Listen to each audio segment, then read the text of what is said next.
Las hormonas controlan tu salud, las funciones de tus células y tu calidad de vida. Pueden hacerte ganar peso rápido, estar más irritable o incrementar tu masa muscular en poco tiempo. Como ocurre en nutrición y en entrenamiento, existen multitud de mitos en el mundo de las hormonas también. Mitos que te afectan directamente. ¿Cuáles son? Vamos a verlos. La terapia de reposición de testosterona aumenta el riesgo cardiovascular. Uno de los principales miedos a la hora de prescribir testosterona por parte de profesionales o de recibirla por parte de pacientes es el riesgo cardiovascular. ¿Produce la testosterona infartos? ¿Aumenta mi riesgo si ya está basalmente elevado por otros motivos? Conozco a uno que se puso testosterona y tuvo un infarto. ¿Me pasará a mí lo mismo? A ver, estas precauciones están bien justificadas desde el punto de vista fisiológico, pues sabemos que los andrógenos aumentan la agregación plaquetaria y la tendencia a hacer trombosis, a generar un trombo, acortan el intervalo QT del electrocardiograma y pueden aumentar la presión arterial por diferentes vías.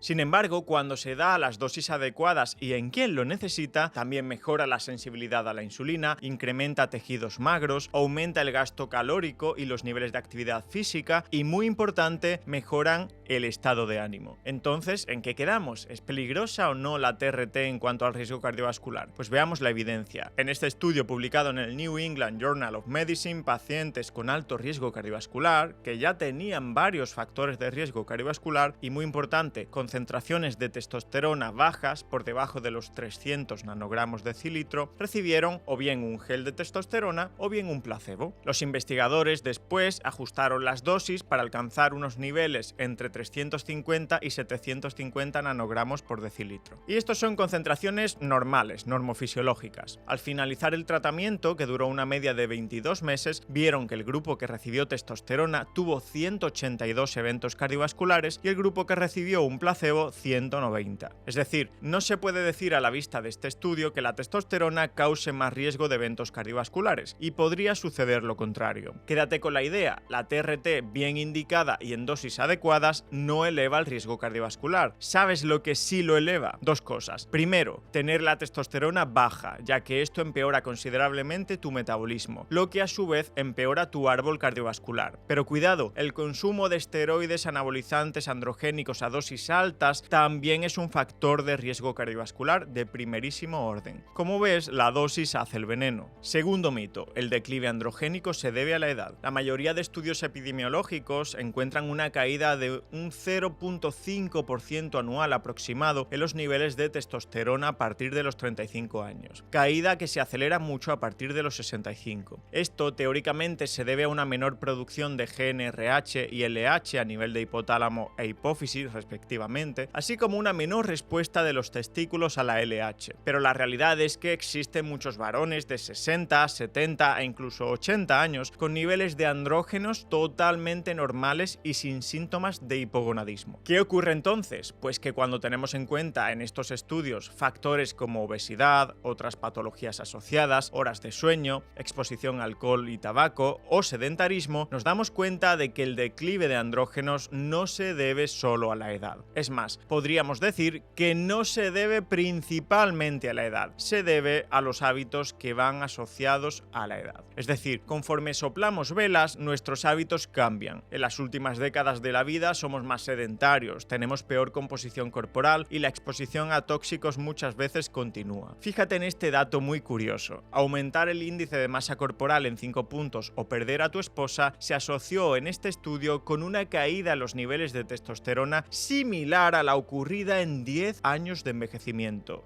10 años. Por lo tanto, es el empeoramiento del estilo de vida y los hitos vitales adversos que nos van sucediendo los que, al margen de patologías hormonales, causan ese declive androgénico. Tercer mito, la testosterona solo le sirve a los hombres. Este es un mito muy arraigado y del que no se habla en absoluto. Tanto hombres como mujeres tenemos estrógenos y testosterona, pero en diferentes concentraciones. Aunque se obvie por completo el papel de la testosterona en la mujer, esta interviene en la función sexual, prevención de osteoporosis, neuroprotección, protección frente al cáncer de mama, es además precursora de estrógenos y aumenta la fuerza y masa muscular. Por si fuera poco, también distribuye la grasa de una forma metabólicamente más saludable. Y de hecho, a partir de la menopausia no solo existe una deficiencia de estrógenos, que es lo más divulgado y lo conocido de forma amplia, también existe una deficiencia de andrógenos. Estos contribuyen a tener menos libido, líquido, sofocos, sudores nocturnos, ánimo disfórico, ansiedad o depresión, menos concentración, menos memoria, mayor insomnio, sequedad vaginal o dolor articular. Por ello, muchos autores como Gary Donovitz defienden el uso de testosterona por vía transdérmica, transvaginal o en pellets, en la etapa no fértil de la mujer. En este estudio se explica cómo, pese a existir mucha evidencia de su beneficio clínico, especialmente en mujeres con trastorno por deseo sexual hipoactivo, la mayoría de agencias reguladoras no han aprobado la terapia con testosterona para la mujer. ¿Por qué? Pues sacad vuestras propias conclusiones. Entonces, la testosterona no solo es cosa de hombres y cuando está indicada, siempre bajo supervisión profesional, puede ofrecer alivio de muchos síntomas que disminuyen la calidad de vida. Si queréis un vídeo sobre testosterona en la mujer, házmelo saber en comentarios. Este tema da para hablar de él en uno o varios vídeos. Cuarto mito: la terapia hormonal en la menopausia siempre incrementa el riesgo de cáncer. Este es un mito importante que cada vez se ataca más, aunque queda mucho camino por delante. Como sabes, con el declive hormonal que ocurre en la perimenopausia vienen cambios para la salud y el estilo de vida de la mujer. Estos cambios normalmente empeoran considerablemente la calidad de vida. Una solución parcial a esto es la terapia de reposición hormonal, es decir, dar a las dosis adecuadas estrógenos, progesterona y en algunos casos testosterona en la mujer que ya no produce estas hormonas por sí sola. ¿Cuál ha sido el principal miedo de hacer esto? Miedo que todavía está presente: el cáncer. ¿Produce cáncer el tratamiento hormonal? Pues esto es algo que debe matizarse muchísimo. Es cierto que en muchos estudios epidemiológicos se observa un aumento del riesgo, especialmente de cáncer de mama. Sin embargo, vemos que el riesgo se modula por diferentes factores. Factores como el timing de inicio de la terapia. El riesgo es menor cuanto más cerca del inicio de la menopausia se inicie la terapia de reposición hormonal. Es mejor iniciarla en la llamada ventana de oportunidad, idealmente antes de que pasen 3 años del inicio o en el rango de los 45 a 49 años. El tipo de hormona utilizada también modula el riesgo. Por ejemplo, la progesterona sintética sale peor parada que la micronizada natural en el cáncer de mama. O el tiempo total de uso: no es lo mismo una HRT de 3 años que de 30 años. También el número de días que se usen progestágenos al mes, que condiciona el riesgo de cáncer de endometrio. Usar solo estrógenos en mujeres con útero aumenta la estimulación del endometrio y eleva el riesgo de cáncer de endometrio. Sin embargo, y de forma curiosa, el riesgo de cánceres ginecológicos se ve balanceado en muchos estudios con una menor incidencia de cánceres gastrointestinales en mujeres que toman tratamiento hormonal. Por otro lado, debemos plantear cuál es el riesgo de no tratar en mujeres que tienen mala calidad de vida y mala salud física. Es decir, qué impacto existe a nivel de salud mental, salud metabólica, ósea, de sarcopenia, de incremento de riesgo de enfermedades autoinmunes que aumentan de riesgo al bajar los estrógenos. Estos son intangibles que no valoramos en los estudios. Por último, hay que poner en contexto los riesgos. Por ejemplo, beber alcohol a diario o ser sedentaria incrementaría mucho más el riesgo de cáncer que la terapia hormonal por sí sola. En definitiva, hay que hacer un análisis personalizado de los potenciales beneficios y riesgos y tomar decisiones acordes y basadas en la evidencia científica actual. Quinto mito: los estrógenos solo les sirven a las mujeres. Los hombres siempre se han alejado de todo aquello que suba los estrógenos, ya que esto tendría un efecto feminizante. Incluso existe el término soy boy para señalar a un hombre pues más femenino. Y sí, evidentemente elevar mucho los estrógenos en un varón tiene consecuencias negativas, pero eso no significa que no los necesitemos. Existen varones con mutaciones genéticas en el gen de la aromatasa, recuerda, enzima que convierte andrógenos en estrógenos, y esto nos sirve para estudiar qué ocurre cuando las concentraciones de estrógenos en el varón bajan. ¿Por qué? Pues porque precisamente estos hombres tienen concentraciones muy bajas de estrógenos, por debajo de 10 picogramos mililitro.